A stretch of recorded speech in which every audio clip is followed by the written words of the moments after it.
الحمدللہ رب العالمین والصلاة والسلام علی رسولہ الکریم وعلی آلہ وصحبہ اجمعین ومن تبعہم بإحسان الی یوم الدین اما بعد۔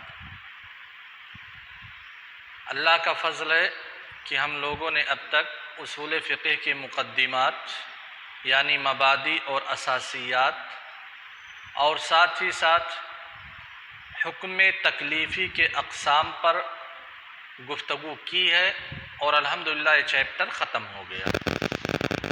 آج ہم شروع کرتے ہیں حکم وضعی کے اقسام۔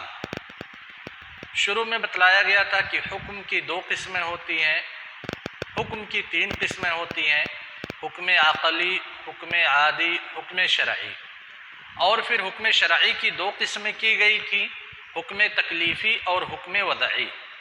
تو جب ہم حکم وضعی کہتے ہیں تو ہمارے ذہن میں یہ بات ہونی چاہیے کہ حکم وضعی بھی حکم شرعی کے اقسام میں سے ایک قسم ہے، ٹھیک ہے؟ لہذا آج ہم حکم وضعی کو جانیں گے اور حکم وضعی کے اقسام کیا ہیں ان کو ہم جانیں گے۔ اس سے پہلے گفتگو ہو چکی ہے حکم تکلیفی اور حکم وضعی کے فروق میں۔ بیان کیا جا چکا ہے کہ حکم تکلیفی کے لیے ضروری ہے کہ وہ مکلف کی اختیار میں ہو، حکم وضعی کے لیے کوئی ضروری نہیں، کبھی وہ مکلف کی اختیار میں ہوگا، کبھی مکلف کی اختیار میں نہیں ہوگا، وغیرہ وغیرہ ساری تفریقات بیان کی جا چکی۔ اگر علامہ عثیمین رحمہ اللہ تعالیٰ کو دیکھیں تو حکم وضعی کی تعریف کہتے ہیں کہ وہ احکام ہیں جنہیں شریعت نے کسی چیز کے ثبوت یا عدم ثبوت کے لیے علامت یا نشانات بنا دیے ہوں، یعنی کسی چیز کو ثابت کرنے کے لیے یا کسی چیز کی نفی کرنے کے لیے شریعت نے جو اشارات، جو علامات، جو نشانات بنائے ہیں انہیں حکم وضعی کہا جاتا ہے۔ یہ علامہ عثیمین رحمہ اللہ تعالیٰ کی تعریف ہے حکم وضعی کی۔ مثال سے یوں سمجھ سکتے ہیں، سورج کا غروب ہو جانا یہ سبب ہے مغرب کی نماز کے لیے، ہے نا؟ سورج کا غروب ہو جانا یہ سبب ہے مغرب کی نماز کے لیے، لہذا شریعت نے سورج کے غروب کو علامت بنا دیا ہے کہ جب سورج غروب ہو جائے گا تب آپ مغرب کی نماز پڑھیں گے۔ شریعت نے وہ علامت متعین کی ہے، وہ نشان متعین کیا ہے کہ کسی مکلف نے کیا ہے، کسی انسان نے۔ کسی بھی انسان کے ہاتھ میں تحریم اور تحلیل نہیں ہے، اللہ تبارک و تعالی ہی تمام احکام کا مصدر ہے۔ لہذا اللہ تبارک و تعالی نے سورج کے غروب کو ایک علامت بتلا دی کہ مغرب کے نماز کے وقت کی گویا کی ابتدا ہوئی ہے، تو اسی کو حکم وضعی کہا جاتا ہے۔ سمجھ گئے نا؟ یعنی شریعت کسی بھی چیز کو دوسری چیزوں کے لیے علامات یا نشانات بنا دے کہ یہ علامت پائی جائے گی تو فلاں چیز کا وجود ہوگا، یا یہ علامت پائی جائے گی تو فلاں چیز کا وجود نہیں ہوگا، اسی کو حکم وضعی کہا جاتا ہے۔ حکم وضعی کی پھر تقسیم کی علامہ عثیمین رحمہ اللہ تعالی نے، کہا حکم وضعی کی دو قسمیں ہیں، صحیح اور فاسد۔ صحیح اور فاسد۔ اس کے علاوہ حکم وضعی کے جو بقیہ اقسام ہیں ان اقسام پہ گفتگو نہیں کی علامہ عثیمین رحمہ اللہ نے، صرف مختصراً ذکر کر دیا کہ حکم وضعی کے اقسام میں سے صحیح ایک قسم ہے، ایک قسم فاسد ہے۔ البتہ اگر ہم دیکھیں تو حکم وضعی کی بہت اعتبارات سے ہم تقسیم کر سکتے ہیں۔ ایک اعتبار ہے صحت اور فساد کے اعتبار سے، جسے ذکر کیا ہے علامہ عثیمین رحمہ اللہ نے کہ صحیح اور فاسد۔ دوسرے اعتبارات ہیں، لہذا حکم وضعی کی ایک قسم ہے سبب، ایک قسم ہے شرط، ایک قسم ہے معنی، ایک قسم ہے علت۔ یہ ساری قسمیں ہیں حکم وضعی کی۔ ہم ان قسموں کو بھی پڑھیں گے، لیکن سب سے پہلے ہم آتے ہیں اس قسم کی طرف جسے علامہ عثیمین رحمہ اللہ نے اپنی کتاب الاصول من علم الاصول کے اندر ذکر کیا ہے۔ کہتے ہیں حکم وضعی وہ علامات اور نشانات جنہیں شارع نے کسی چیز کے ثبوت یا عدم ثبوت کے لیے وضع کیا ہو، وہ حکم وضعی ہے۔ پھر حکم وضعی کی دو قسمیں ہیں، صحیح اور فاسد۔ صحیح اور فاسد کی اہمیت کیا ہے شباب؟ جیسے آپ نماز پڑھتے ہیں، ٹھیک ہے، آپ نماز پڑھ رہے ہیں، نماز پڑھ کر کے آپ فارغ ہوئے، آپ کی نماز کا کیا حکم ہوگا؟ کیا آپ کی نماز صحیح ہے کہ آپ کی نماز فاسد ہے؟ آپ نے کوئی بیع و شراء کی، خریداری کی، دکان پہ گئے، دکان سے کچھ سامان لیے آپ، اب آپ نے جو خریداری کی اس خریداری پہ کیا حکم لگایا جائے گا؟ صحیح کا لگایا جائے گا کہ فاسد کا لگایا جائے گا؟ اور جب یہ کہا جائے گا کہ آپ کی خریداری صحیح ہے، آپ کا معاملہ صحیح ہے، آپ کی نماز صحیح ہے، تو اس صحیح کا مطلب کیا ہے؟ کیا اس کے آثار مرتب ہوتے ہیں؟ اور اگر کہا گیا کہ آپ کی نماز فاسد ہے، یا آپ نے جو بیع و شراء کی وہ بیع و شراء فاسد ہے، صحیح نہیں ہے، تب پھر اس کے آثار کیا مترتب ہوں گے؟ سمجھ رہے ہو نا؟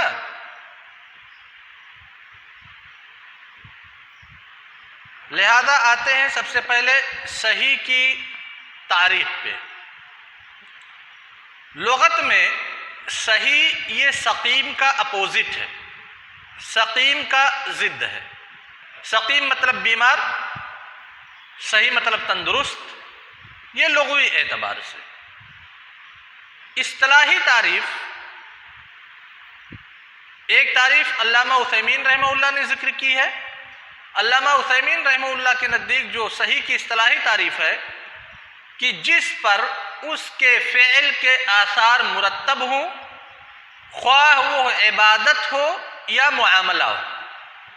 اب یہ صحیح کی ایک اصطلاحی تعریف کی ہے علامہ عثیمین رحمہ اللہ نے، کہتے ہیں صحیح وہ چیز ہے جس پر اس کے فعل کے آثار مرتب ہوں۔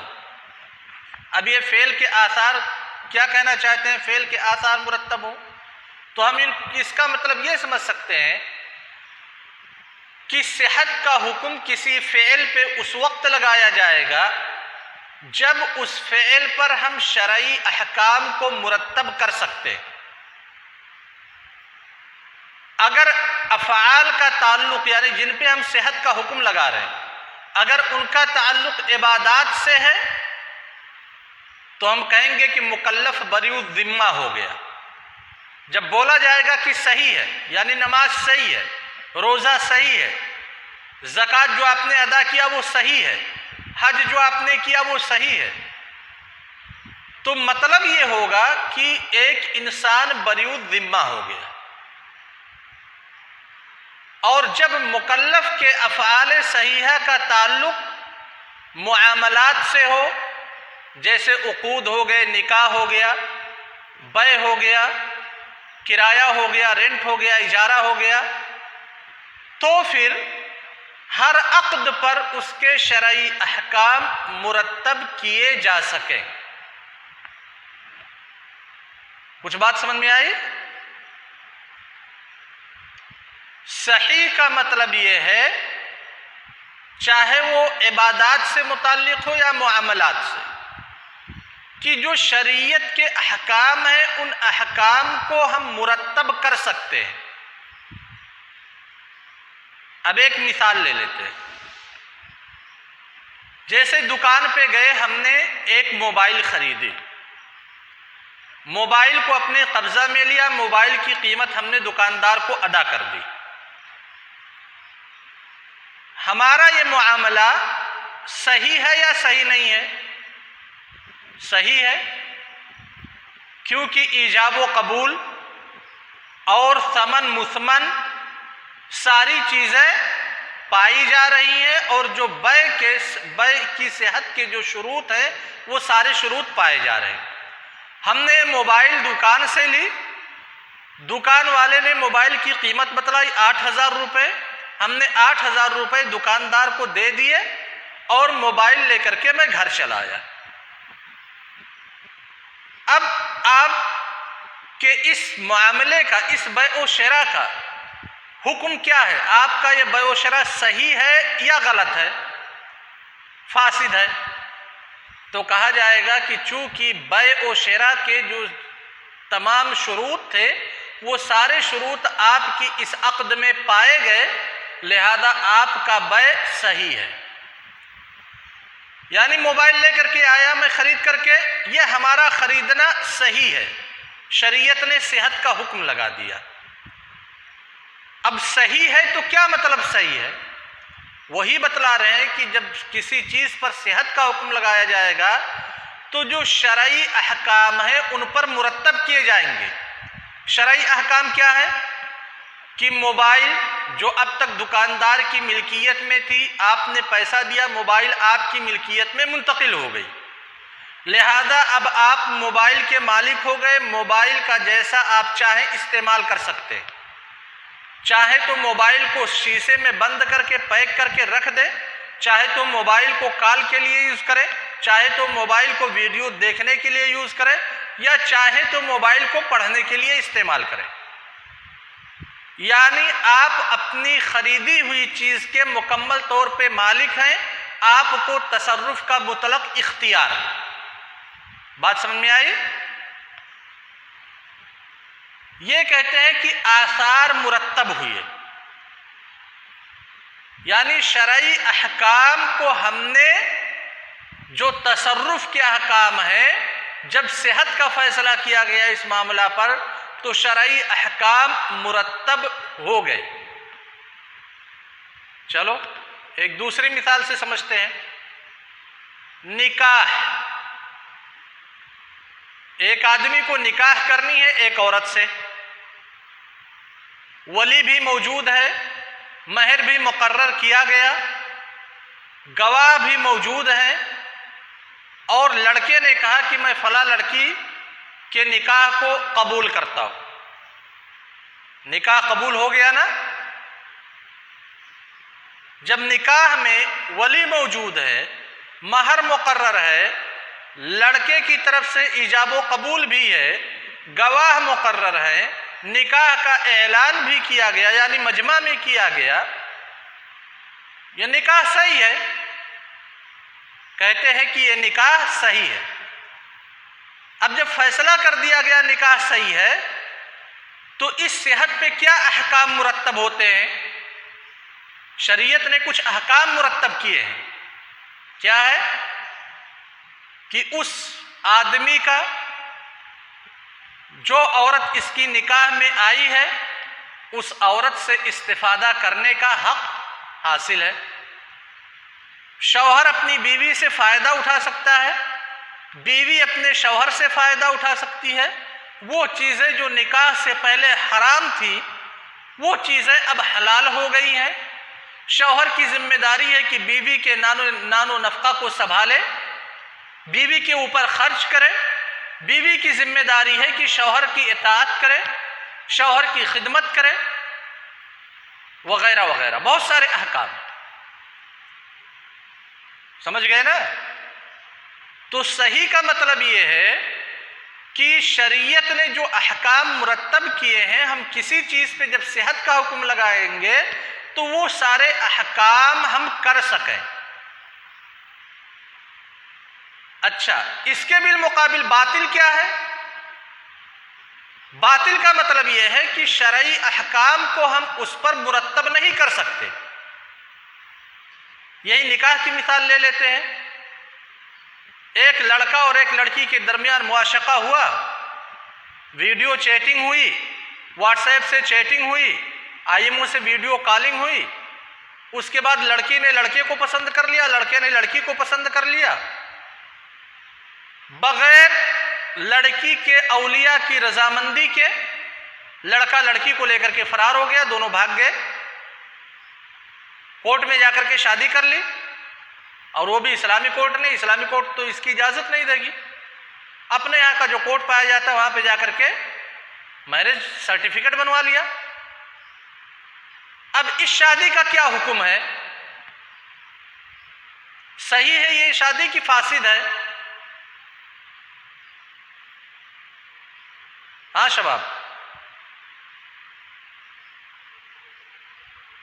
یہ جو کورٹ میرج کی گئی بغیر اولیاء کی پرمیشن کے، بغیر اولیاء کی اجازت کے، اور حنفیہ کے نزدیک اگر ہم مانیں جو اولیاء کی شرط نہیں لگاتے ہیں، تو لڑکا اور لڑکی کے درمیان کفاءت نہیں پائی جا رہی تھی، اس کے باوجود دونوں نے شادی کر لی، تو کہتے ہیں یہ نکاح فاسد ہے۔ لہذا جب فاسد ہو گیا تو کیا شریعت نے جو احکام مرتب کیے ہیں نکاح پہ، وہ احکام یا ان چیزوں سے استفادہ زوجین کے لیے درست ہے، میاں اور بیوی کے لیے؟ کہتے ہیں شریعت نے جو احکام مرتب کیے ہیں، ان مرتب کیے ہوئے احکام سے بیوی اور شوہر فائدہ نہیں اٹھا سکتے۔ یعنی نکاح پہ شریعت نے جو احکام مرتب کیے ہیں، ایک شوہر اپنی بیوی سے فائدہ اٹھائے، ایک بیوی اپنے شوہر سے جنسی فائدہ اٹھائے، یہ حکم شریعت نے مرتب کیا نکاح پہ، نکاح کے آثار میں سے یا نکاح کے مقاصد میں سے۔ لیکن جب نکاح فاسد ہو گیا تو پھر ایک شوہر وہ فاسد شوہر ٹھہرا، اس کی بیوی فاسد بیوی ٹھہری، لہذا جو اپنے آپ کو مان رہے ہیں کہ ہم میاں بیوی ہو گئے ہیں، شریعت کی نظر میں جو نکاح کے مقاصد ہیں ان مقاصد کے لوگ تکمیل نہیں کر سکتے۔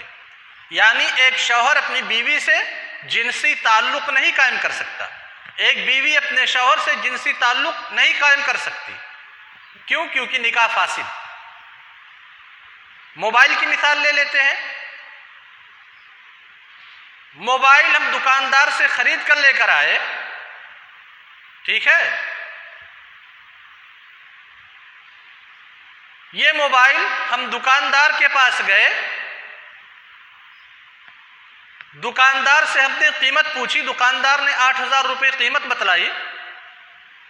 اس موبائل کو ہم دکاندار کے یہاں سے لے کر کے چلے آئے، دکاندار کو دھوکہ دے کر کے ہم نے دکاندار کو پیسہ ہی نہیں دیا، گول مول کر گئے، دکاندار کو یاد نہیں تھا، ہم موبائل لے کر کے چلے آئے۔ اب موبائل ہماری ملکیت میں آئی یا نہیں آئی؟ کیا ہم نے موبائل کو خریدا ہے؟ ہمارا یہ معاملہ دکاندار کے ساتھ کرنا صحیح ہے کہ غلط ہے؟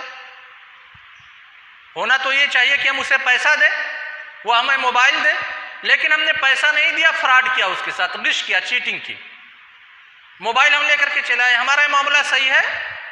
صحیح نہیں، کہا جائے گا معاملہ فاسد ہے۔ اچھا، اب کیا اس موبائل کو جو ہمارے پاس ہے، ایک فاسد اور ایک باطل طریقہ سے موبائل کو ہم نے اخذ کیا ہے دکاندار سے، کیا اس موبائل سے جو فوائد ہیں ان فوائد کا ہم استعمال کر سکتے ہیں کہ نہیں؟ یعنی اس موبائل کو ہم ویڈیو دیکھنے کے لیے، کالنگ کرنے کے لیے، یا پھر چیٹنگ کرنے کے لیے، پڑھائی کرنے کے لیے استعمال کر سکتے ہیں؟ نہیں کر سکتے، کیونکہ جو چیز ہماری ملکیت میں ٹرانسفر ہوئی ہے وہ باطل طریقے سے ہوئی ہے، اور اس کے جو فوائد شریعت نے مرتب کیے ہیں ان فوائد کے استفادہ سے ہم محروم۔ بات سمجھ میں آئی؟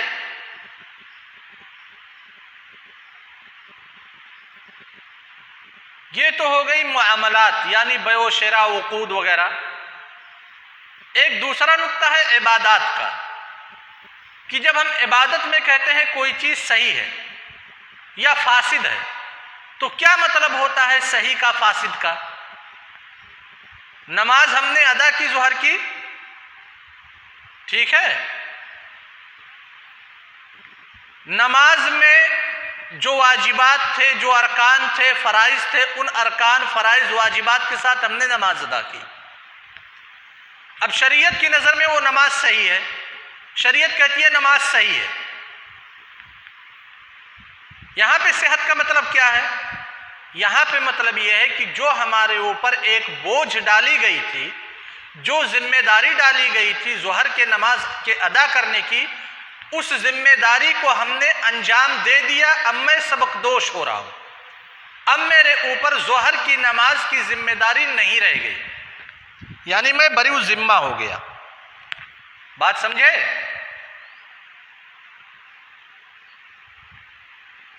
اچھا، یہی ظہر کی نماز ہم پڑھنے جا رہے ہیں. رکوع کرنا تھا، ہم نے رکوع نہیں کیا، سیدھا قیام کرنے کے بعد سجدے میں چلے گئے. 4 رکعت ظہر کی نماز پڑھنی تھی، 3 رکعت پڑھ کر کے ہم نے سلام پھیر دیا، تو ہماری نماز صحیح ہے کہ فاسد ہے؟ ہماری نماز اس وقت فاسد ہے، کیونکہ جو نماز کے ارکان ہیں وہ ارکان نہیں پائے جا رہے. اچھا، جب کہا گیا نماز فاسد ہے تو کیا مطلب ہے نماز فاسد ہے؟ یعنی کہ ہم بری الذمہ نہیں ہوئے ہیں، اب تک ظہر کی نماز ہمارے ذمہ داری میں ہے، لہذا جب نماز فاسد ہو گئی تو پھر دوبارہ ہمیں اس نماز کو ادا کرنا پڑے گا تاکہ ہم بری الذمہ ہو جائیں. بات کو سمجھے؟ بات سمجھ میں آ گئی نا؟ صحیح اور فاسد سمجھے شباب؟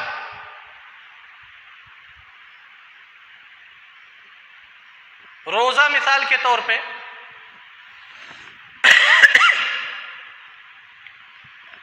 ہم سحری کیے، سحری کے وقت سے لے کر کے غروب آفتاب تک جتنے مفطرات صیام تھے سارے مفطرات صیام سے ہم نے اجتناب کیا. ہمارا روزہ صحیح ہے کہ نہیں صحیح ہے؟ ہمارا روزہ صحیح ہے. یعنی اگر فرسٹ رمضان کا ہم نے روزہ رکھا ہے تو گویا کہ جو رمضان کے 30 روزے ہمارے اوپر واجب تھے ان میں سے ایک ختم ہو گیا، ہم بری الذمہ ہو گئے ایک روزے سے، باقی 29 روزے ان کو رکھنا. اچھا، یہ صحیح کا مطلب ہے کہ ہم روزے سے بری الذمہ ہو گئے. یعنی اب اگر ایک آدمی نے ایک دن کا روزہ رکھا، غروب آفتاب کے بعد اس آدمی کا انتقال ہو جائے تو کیا وہ گنہگار ہوگا؟ گنہگار نہیں ہوگا، کیونکہ وہ بری الذمہ ہو چکا ہے، اس کے اوپر جو ذمہ داری شریعت نے ڈالی تھی روزہ رکھنے کی وہ مکمل ہو چکی ہے. اچھا، ظہر کے وقت ہم نے پانی پی لیا، کیا ہمارا روزہ صحیح ہے؟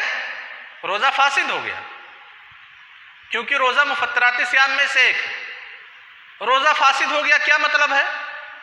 کہ یہ روزہ ایک دن کا روزہ جس میں ہم نے ظہر کے دن پانی پیا ہے، یہ روزہ ہمارے اوپر ابھی فرض ہے، ہم اس کی ذمہ داری سے سبکدوش نہیں ہوئے ہیں. جب رمضان کا مہینہ ختم ہو جائے گا تب پھر اس روزے کی قضا ہمارے اوپر ضروری. سمجھ گئے نا؟ تو یہ صحیح اور فاسد کا مطلب ہے. السلام علیکم ورحمۃ اللہ وبرکاتہ.